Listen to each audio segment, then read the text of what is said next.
शाहिद जी, जय हिंद, नमस्कार। नमस्कार आपको भी। तो आप सभी जानते होंगे शाजी जी हमारे फारगन तहसील के जाने माने सोशल वर्कर हैं। तो इस जो चातम आज 27 जैन को जो चातम चक्का जाम का जो मोफला चक्का जाम जो हो रहा है, उस विषय पर आप क्या कहना चाहेंगे? और कमिटी जो आए थे, उस कमिटी ने क्या-क्या वागदान दिया है?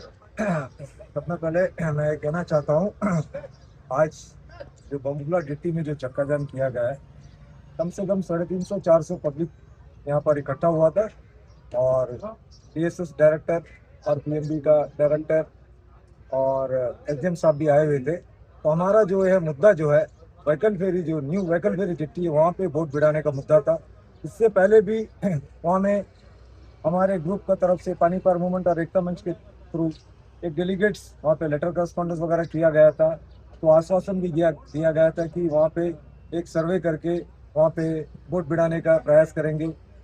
अन्यथा लास्ट में एक सोल्यूशन ये निकला कि बोट को ट्रायल भी लिया गया।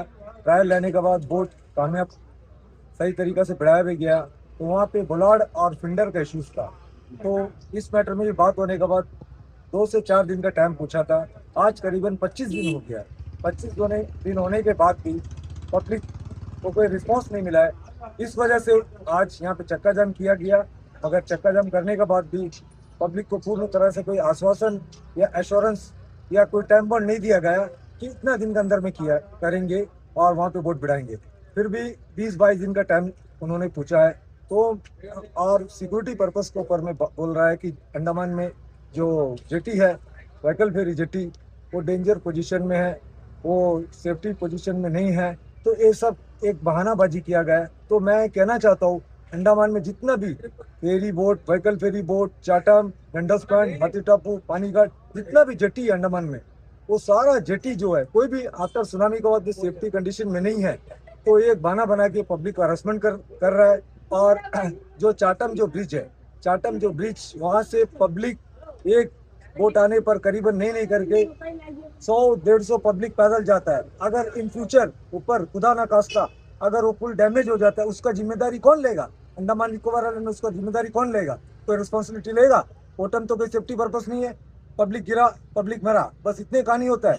तो यहाँ में मैं कहना चाहता हूँ केंद्र सरकार की तरफ से हमारा प्रधानमंत्री मोदी सर और अमित शाह जी यहाँ कई करोड़ों रुपया का जो फंड भेजता है, ये पैसा का क्या करते हैं यहाँ का अंडमान निकोबार एडमिनिस्ट्रेशन? इसके ऊपर इंक्वायरी होना चाहिए।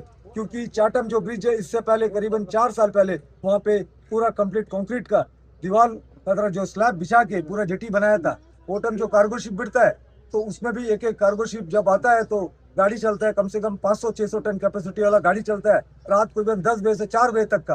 तो पैसा कमाने के लिए, पब्लिक के लिए सेफ्टी बताता है।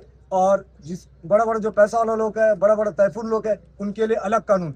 ये तो बहुत गलत तरीका से यहाँ पे पब्लिक को डाइवर्ट करने का तरीका है। और आम पब्लिक जो है यहाँ पे जो डंडस पॉइंट से चाटम और बम्बू फ्लैट से जो हमारा चाटम जेटी, एक दिन में कम से कम 25-30 हजार पॉपुलेशन का आना जाना है।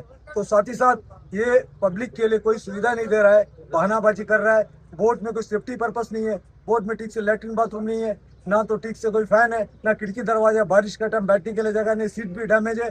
और बोट जो है अनकंडीशनल पोजीशन में है। जितना भी मेरीन डिपार्टमेंट का जो बोट है अनकंडीशनल पोजीशन में यहाँ चल रहा है। तो उसके लिए कोई सिक्योरिटी पर्पस या अब कुछ मैटर में कोई पब्लिक के लिए सहूलियत के बारे में नहीं बता रहा है। खाली जेटी के बारे में पूछने से बोलता है कि जेटी अनकंडीशनल है, जेटी डेंजर जोन में है, सेफ्टी पहले देखना है। क्या सेफ्टी देखना है? आज डायलिसिस पेशेंट हुआ, आपका प्रेग्नेंट लेडी हुआ, स्कूल बच्चा, कॉलेज और बुजुर्ग जो माता और बहनें जो भी चल के जा रहा है यहाँ से, उनको जब बोट भिड़ने के बाद करीबन 1 से 1.5 किलोमीटर पैदल जाना, 1.5 किलोमीटर, 3 किलोमीटर एक दिन में जर्नी करना पड़ रहा है। तो इसका बारे में अंडमान निकोबार एडमिनिस्ट्रेशन, डीएसएस और पीएमबी और एसडीएम साहब इसका बारे में कोई एश्योरेंस नहीं दे रहा है। बोल रहा है हम लोग प्रोसेस कर रहा है, काम कर रहा है, मतलब पब्लिक को टाल रहा है। अन्यथा मैं कहना चाहता हूँ अंडमान निकोबार जितना भी जेटी है, जेटी में जो भी काम हुआ है आज का डेट में, ना तो ठीक से टायर लगा है, ना तो पीने का पानी का सुविधा है, ना तो इधर में सारा जो जेटी है जो कंडीशन नहीं है, राहत दिख रहा है, पब्लिक उतरने चलने फिरने के लिए मुश्किल हो रहा है, सीढ़ी ठीक से नहीं है। ये सब का बारे में एक इंक्वायरी होना चाहिए। ये चीज़ फंड आने के बाद इसका पैसा कहाँ यूज हो रहा है। बस अंत में मैंने इतना ही कहकर मैं कहना चाहता हूँ कि आम पब्लिक को सहूलियत को देखते हुए हमारा जो व्हीकल फेरी, जो न्यू व्हीकल फेरी जेटी है, तुरंत इसके ऊपर में सोल्यूशन होना है। क्योंकि हर public, government servant, private worker और जो है आम पब्लिक, बच्चा लोग, कॉलेज वाला, डेली का सफर जर्नी है। पब्लिक डेली डेली ये चक्का जाम करना है, एडमिशन को परेशान करना है, आपस में पब्लिक का हरसमेंट, ये चीज नहीं चाहता है। अंत में मैं इतना कहकर अपना वक्त समाप्त करता हूँ। नमस्कार।